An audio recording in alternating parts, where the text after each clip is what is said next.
Então, pessoal, o sistema urinário animal é composto por 2 rins, 2 ureteres, uma bexiga e uma uretra. Começando pelos rins, ele é um órgão retroperitoneal que possui a forma de um grão de feijão, sabe? Tendo sua concavidade o hilo, onde se encontram vasos, nervos e os cálices renais, que vão formar a pelve renal, que nada mais é do que a parte superior do ureter, que o ureter a gente vai falar em seguida. O rim constitui-se de uma cápsula de tecido conjuntivo denso, de uma zona cortical e de uma zona medular. Cada rim possui cerca de 1,3 milhões de túbulos uriníferos circundados por um estroma contendo tecido conjuntivo frouxo, vasos sanguíneos, vasos linfáticos e nervos. Bom, sobre as funções dos rins, como a gente sabe que o principal é filtrar o sangue, não é isso? Porém, eles também têm outras funções, como regular a pressão arterial, eles auxiliam na produção de hormônios, regulam o equilíbrio hídrico do organismo, regulam a formação do sangue dos ossos e também filtram as toxinas do sangue. Bom, cada túbulo urinífero desse que eu falei, eles consistem em 2 segmentos embriologicamente distintos. Primeiro o néfron e em seguida o ducto coletor. Começando pelo néfron, ele é a parte funcional do rim, sendo essencial no processo de formação da urina. Há cerca de 1 milhão de néfrons em cada rim, bastante, né? Eles são constituídos por um longo túbulo, denominado de túbulo néfrico, e pelo corpúsculo renal. Os ductos coletores apresentam 3 distribuições topográficas distintas.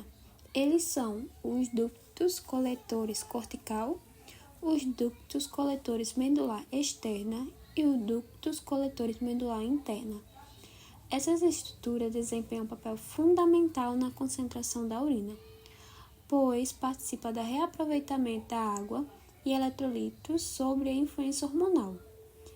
A alça de hélice é essencial para a manutenção do equilíbrio hídrico e eletrolíticos do organismo, atuando no reaproveitamento de água de solutos, como sódio, coreto, além de contribuir para o mecanismo de concentração da urina. As suas porções é localizada na medula renal.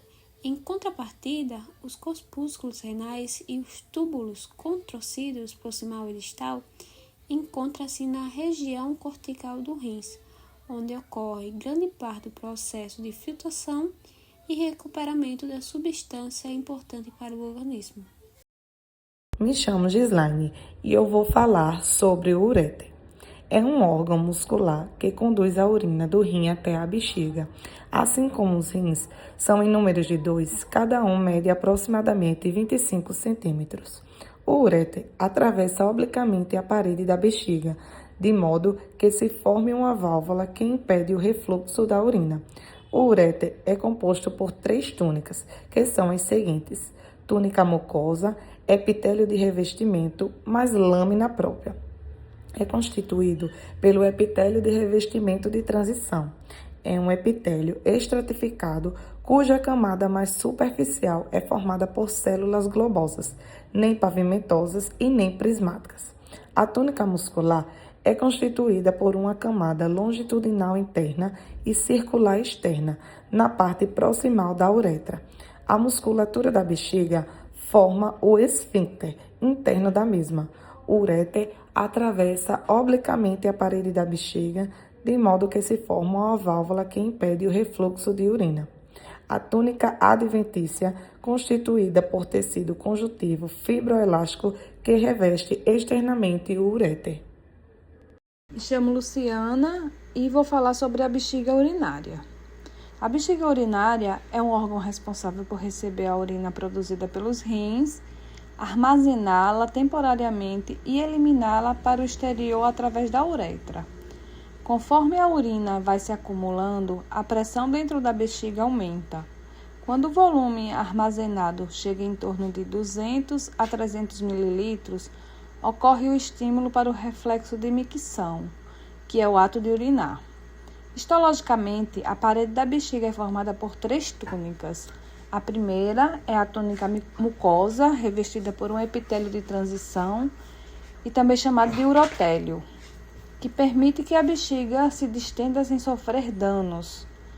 Abaixo desse epitélio, encontramos a lâmina própria, formada por tecido conjuntivo.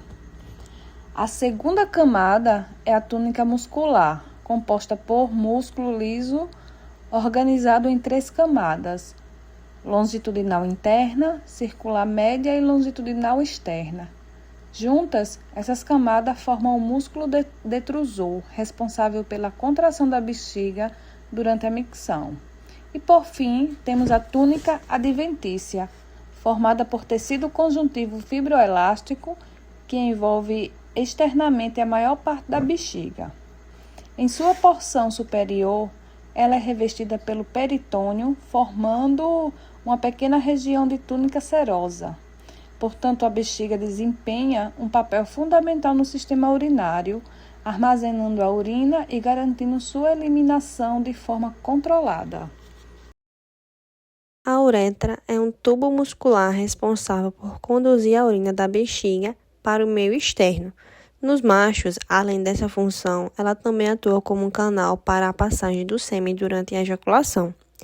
Anatomicamente, a uretra masculina é dividida em porção pélvica e peniana, sendo mais longa e estreita. Já nas fêmeas, ela é mais curta e desboca no vestíbulo vaginal. Essas diferenças anatômicas entre machos e fêmeas têm importância no manejo de algumas afecções do trato urinário. Oiê! Existem algumas diferenças importantes entre o sistema urinário humano e o canino. Você sabia? Não? Então vem comigo que eu vou te dizer. Vamos começar pela estrutura reprodutiva. Nos machos caninos, o sistema urinário é mais integrado ao reprodutivo, e a uretra passa por dentro da próstata e ao longo do pênis, servindo para a passagem de urina e sêmen. Posição e formato. A bexiga do cachorro é mais ovalada e fica mais próxima à região púbica. Além disso, a uretra da fêmea canina é proporcionalmente mais larga e curta que a da mulher. Composição e densidade. A urina do cão tem uma concentração química diferente, possuindo um nível de tolerância e pH distinto para a diluição de minerais quando comparado à nossa. Exames e tiras de análises são até adaptados para evitar diagnósticos errados. Proximidade anatômica. Aparelho urogenital. Nos cães, os sistemas urinário e reprodutor possuem uma ligação embrionária mais íntima. Esse foi o nosso trabalho de fisiologia, o nosso podcast estático. Obrigada por ter chegado até aqui. Tchau!